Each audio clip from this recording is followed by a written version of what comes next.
Downtown Spokane gleamed under the last golden hues of a late autumn sun. The streets smelled of damp leaves and distant smoke from a dozen chimneys.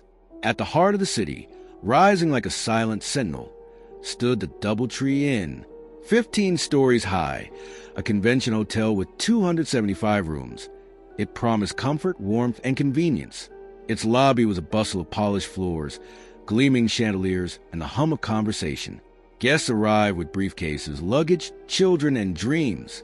But some dreams, once in this hotel, never slept. The building had history, though not all of it was written in books. What had stood here before the hotel was uncertain.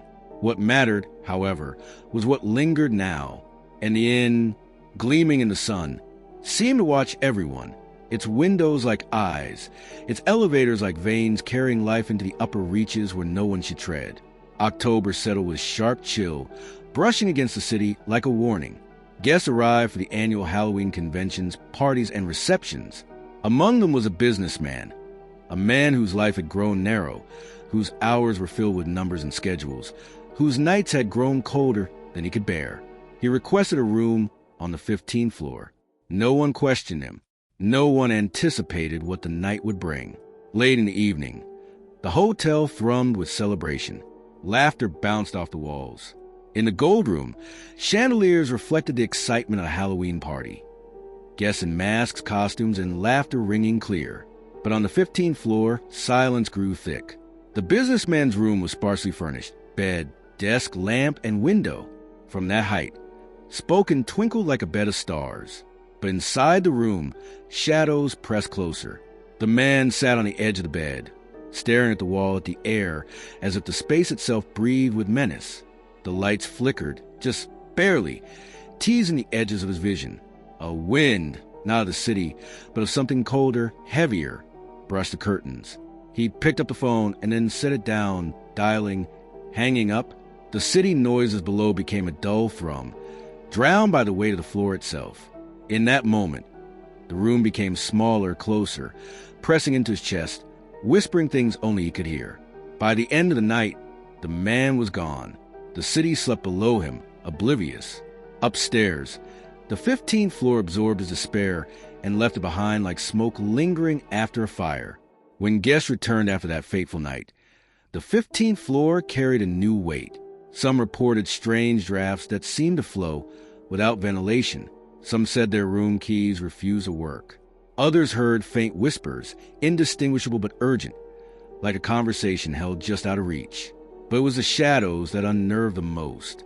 Guests described forms that flickered in the corners, too dark to be mere absence of light. They moved with purpose, almost human, pausing just long enough to be recognized before retreating into walls or ceilings. Noises became more distinct with time. Doors creaked open. Footsteps echoed in halls where no one walked. The elevators sometimes stopped between floors, lights flickering, leaving travelers trapped for minutes that stretched into hours in their minds. The hotel staff learned quickly. Requests for the 15th floor were met with polite hesitation. Guests were encouraged to book lower floors, near the lobby, near the gold room. Even there, some said they felt eyes upon them, shadows brushing along the edges of vision, impossible to locate, impossible to confront. The gold room, despite all, remained a favorite. Weddings, receptions, banquets, all continued there.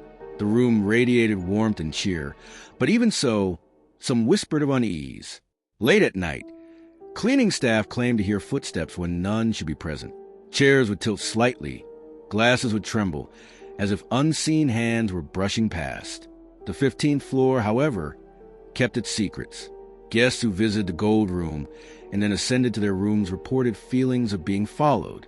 Hallways narrowed, shadows lengthened unnaturally, and a chill followed them, brushing the nape of the neck, pressing into their backs like a cold hand seeking entry.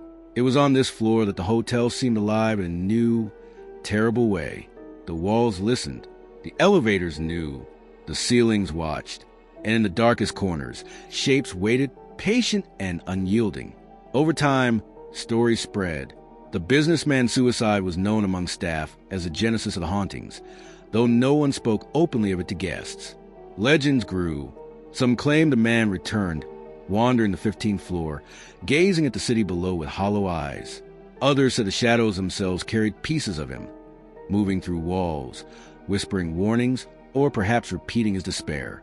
Guests share experiences quietly, afraid of disbelief. A woman staying on the 15th floor reported waking to see a shadow lean over her bed, disappearing when she screamed. Another traveler swore that, at midnight, footsteps paced outside her door for hours, ending suddenly when she tried to confront them. Even maintenance staff admitted unease. Lights would flicker in rooms they had not entered. Objects moved on their own.